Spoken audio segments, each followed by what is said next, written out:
It was a chilly morning when we finally arrived in the United States. The triplets and I had been on the plane for what felt like an eternity.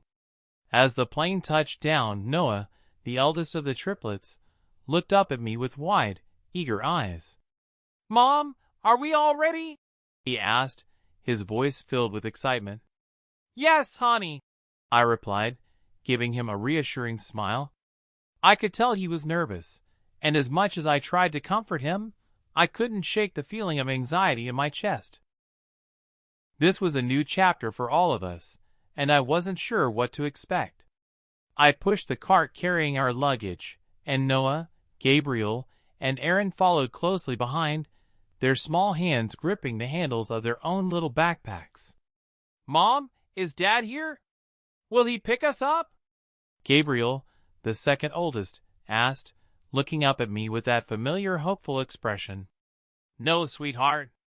Your dad is busy," I lied, trying my best to keep my voice steady. The truth was, he had no idea that he had children.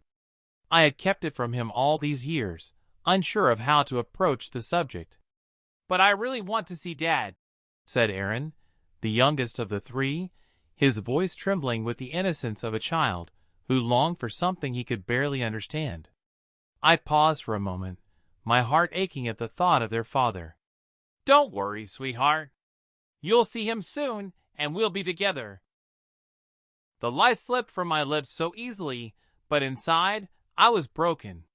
How could I explain to my children that their father had never once been there? How could I explain that the man they wanted so desperately to meet didn't even know they existed? But why didn't he ever visit us in Canada? Gabriel pressed, his eyes narrowing with the same skepticism I had grown used to seeing in him. "He came to visit, baby. It's just that you were all so little back then you don't remember," I said, trying to smooth over the confusion. Another lie. My heart sank as the words left my mouth. "I hope he visits again," Gabriel said, his face lighting up. "We're big now. We want to play with him." I nodded, swallowing hard. "I'll talk to him, okay?" I said, though the thought of having that conversation twisted my gut. A week passed since we returned to the U.S. The kids had been eagerly waiting for their father to show up. Their excitement was palpable, and each day they asked when they would finally meet the man they had only heard about in passing. To distract them from their constant anticipation, I decided to take them for a stroll. We walked down the bustling streets, the cool breeze brushing against our skin. As we passed by a church, Gabriel pulled on my sleeve, his eyes wide with curiosity. "Mom, this church is so beautiful," he exclaimed, his voice filled with awe. "I know, honey. Let's just stay for a bit, say a prayer, and then we'll go," I replied. My eyes scanned the interior, noticing the decorations for what appeared to be a wedding. I quickly added, "Looks like there's a wedding going on. We don't want to interrupt." "A wedding?" Gabriel's eyes sparkled. "I want to watch the wedding." Gabriel had always loved weddings. He often pretended to get married in his playtime, and I even sewed him a little wedding gown once for his games. I smiled at the memory, but this wasn't the time. "No, sweetheart. It would be rude," I said softly, my voice tight. "This looks like a fancy wedding, and we can't just sit in." "But please, Mom," Gabriel pleaded, his face falling in disappointment. "We'll leave if they ask us to. I promise we won't make noise." Noah, who had been walking quietly beside us, sighed in frustration. "Robbie, listen to Mom. You've been so stubborn lately," he scolded his younger brother. "What? I just want to watch the wedding. What's so wrong with that?" Gabriel argued. "No," Noah insisted firmly, his voice tinged with a hint of annoyance.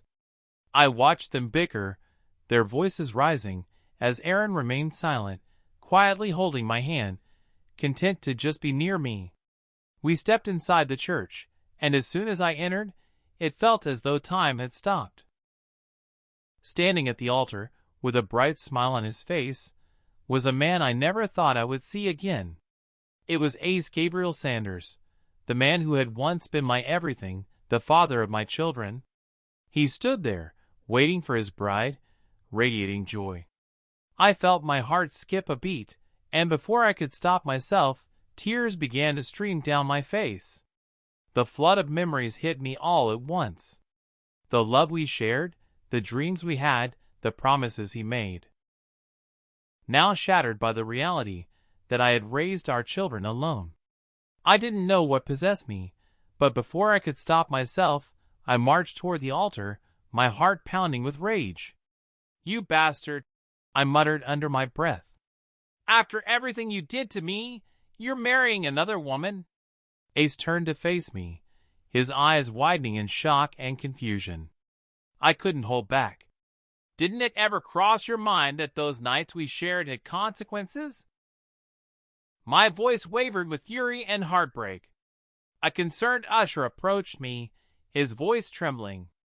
"Ma'am, are you okay?" Noah, his voice low, whispered, "Mom, let's go. We don't belong here." "Wait, I want to watch," Gabriel protested, tugging at my sleeve. "No, we're leaving. We'll sit up front," I said tightly, trying to keep my anger in check as I led the children toward the front. As we walked down the aisle, I felt the eyes of the entire congregation on us. Whispers filled the air, and I could hear them. "Who are they?" someone whispered. Standing at the front, I turned to face Ace, no longer the man I once knew. He was a stranger to me now, a man I couldn't recognize, not after everything that had happened. "Who are you?" the bride asked, confusion clouding her face. I smiled bitterly, my gaze fixed on Ace. "Why don't you ask your groom?" I said, my voice cold. "I don't know her," Ace said, his voice shaky. "Oh, really?" I said, my tone dripping with sarcasm. "You forgot me so easily? After all this time, you've moved on so quickly?" His bride turned to him. "What is she talking about?" she asked, her voice trembling. I laughed bitterly, turning back to face them. "I never thought we'd meet again. But on your wedding day, of all days, here I am." "Who are you?" Ace demanded, his voice shaking. "You don't remember?" I mocked, my heart breaking. "You got me pregnant, Ace Sanders. You made me believe in you. You made me believe in your empty promises." The room was silent, and I could feel the tension in the air. Ace looked at me, his face pale, as the bride began to cry. The next few days passed in a blur of emotions. It felt as though I was caught between the past and the present, with no way to bridge the two. The children, though eager to embrace the idea of having their father in their lives, were still uncertain. They could sense the tension between me and Ace, and it weighed heavily on all of us. Ace had tried to reach out, sending messages, leaving voicemails, and even showing up at the house on several occasions. I had refused to see him. I wasn't ready to forget him, not yet, and I wasn't sure if I ever would be. But the children were a different story. Gabriel, especially, had started to ask more questions about Ace. He wanted answers, wanted to understand why his father hadn't been there for him. It broke my heart to see him struggle with these emotions, but I knew that I couldn't shield them from the truth forever. One evening, while I was preparing dinner, Gabriel came to me with a serious look on his face. "Mom," he said, his voice steady, "I think I want to talk to Dad. I don't want to wait anymore." I paused, knife still in hand, and turned to face him. His eyes were filled with determination, but there was also a hint of fear behind them. He was scared, and I couldn't blame him. The situation was complicated, and there were so many things that were left unsaid. "I don't think that's a good idea right now, Gabe," I said softly, placing the knife down. "It's still a lot for all of us to take in." "I know," he said, his voice quiet. "But I need to know. We need to know if he's going to be a part of our lives or not. The weight of his words hit me like a ton of bricks. As much as I had hoped to protect him from the truth, I couldn't deny that Gabriel was right. It was time to face this. It was time to make a decision. "I'll think about it," I said, my voice barely above a whisper. The following day, Ace showed up at the house again. This time, he wasn't alone. His twin brother, Virgil, had come with him, and I could see that Ace was trying to take things seriously. He wanted to make things right, but I could tell he wasn't sure how. I took a deep breath as I opened the door, my heart pounding. The moment I saw them standing there, I felt a rush of conflicting emotions: anger, guilt, sorrow, and something else I couldn't quite place. "Nick, I know you don't want to talk to me," Ace said, his voice soft, "but I think it's time we had a real conversation. Not just about the kids, but about us." I swallowed hard, feeling a lump form in my throat. I wanted to shout at him, to tell him everything I had bottled up for years, but I knew that wasn't the right thing to do. The kids were inside, and I didn't want to make this a spectacle. "Come inside," I said finally, stepping aside. "But this is the last time we do this." They entered the house, and I led them to the living room. The tension in the air was thick as we all took our seats. I could hear the triplets playing in the background, their laughter filling the silence. "Mom, do you think Dad's going to stay?" Gabriel asked from the doorway, his voice tinged with hope. I turned to look at him, my heart aching for my son. I didn't know the answer to his question, and that was the truth. "I don't know, Gabe," I said gently, "but we'll figure it out." Ace's eyes softened as he looked at Gabriel, and I could see the pain in his face. "I'm sorry, Gabriel," he said quietly. "I never meant to hurt you. I never meant to hurt any of you." I looked at Ace, my gaze unwavering. "You have no idea what it was like for us," I said, my voice tight. "We've been doing this on our own, trying to make it work without you. Do you even realize how much your absence has affected them?" "I do," Ace replied, his voice thick with emotion. "And I hate myself for it. I was a coward, Nick. I should have been there.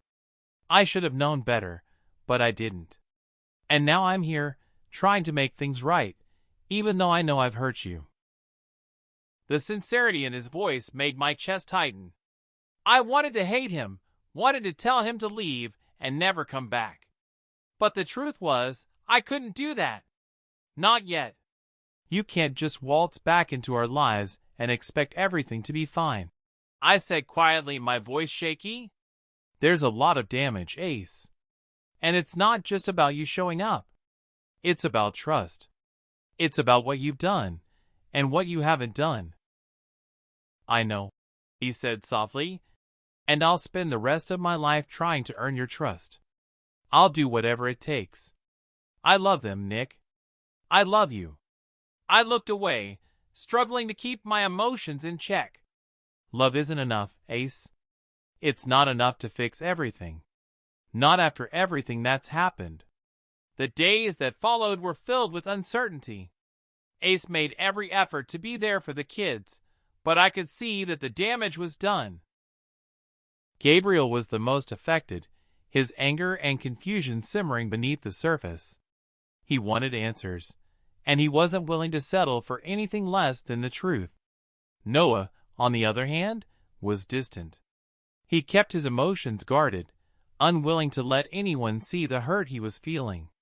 Aaron, ever the quiet one, seemed to have accepted the situation, though I could see the occasional flicker of hope in his eyes whenever Ace was around. I spent more time with the kids, trying to keep their lives as normal as possible, even though everything around us felt like it was falling apart. Ace and I had moments of conversation, brief exchanges that felt more like an attempt to hold onto something we had lost. But every time we spoke, the walls between us seemed insurmountable. We both wanted something, but neither of us knew how to reach it. One evening, As I sat in the living room with the triplets, Ace came in. He looked exhausted, his eyes heavy with the weight of everything he was carrying. "I'm sorry," he said quietly, his voice low. "I know I've hurt you, and I don't expect forgiveness. But I want to be a part of their lives. I want to be their father." I looked at him, my heart in turmoil. "You can't just say that, Ace. You have to show them. You have to show me." "I will," he said earnestly. "Every day. I'll do whatever it takes to prove that I'm here for you. I'm here for all of you." I nodded, though my heart wasn't fully convinced.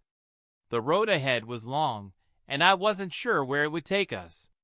A few months passed, and the dynamics in the house began to shift. Ace slowly earned back the trust of the triplets, though it wasn't easy. There were still moments of doubt, of anger, but I could see that Ace was determined to make it work. One morning, as I walked downstairs, I was greeted with a surprise. The triplets, who had been playing in the yard, ran up to me, their faces full of excitement. "Mom, guess what?" Gabriel exclaimed, his eyes wide with joy. "What is it, Gabe?" I asked, my curiosity piqued. "We're going swimming today," he shouted, his face lighting up. "Really?" I asked, looking over at Ace, who was standing by the door with a proud smile on his face. "Yeah," Ace said, his voice full of joy. "I thought we could spend the day together as a family. No more excuses." The excitement in the kids' eyes was enough to melt my heart. Maybe, just maybe, things were starting to fall into place. Epilogue. A promise. The months passed, and life slowly began to feel normal again. Ace and I, though still navigating the complexities of our relationship, had found a new rhythm. We weren't perfect, but we were trying. And for the first time in a long while, I felt hope. One evening, Ace pulled me aside. "Nick, I have something to ask you." I looked up at him, my heart racing. "What is it?" He smiled, pulling out a small box from his pocket. "Will you marry me?" he asked, his voice soft and filled with love. Tears filled my eyes as I looked at him. "Yes. Yes, I will." And in that moment, with the triplets standing around us, I realized that love, no matter how messy or complicated, could still find its way back.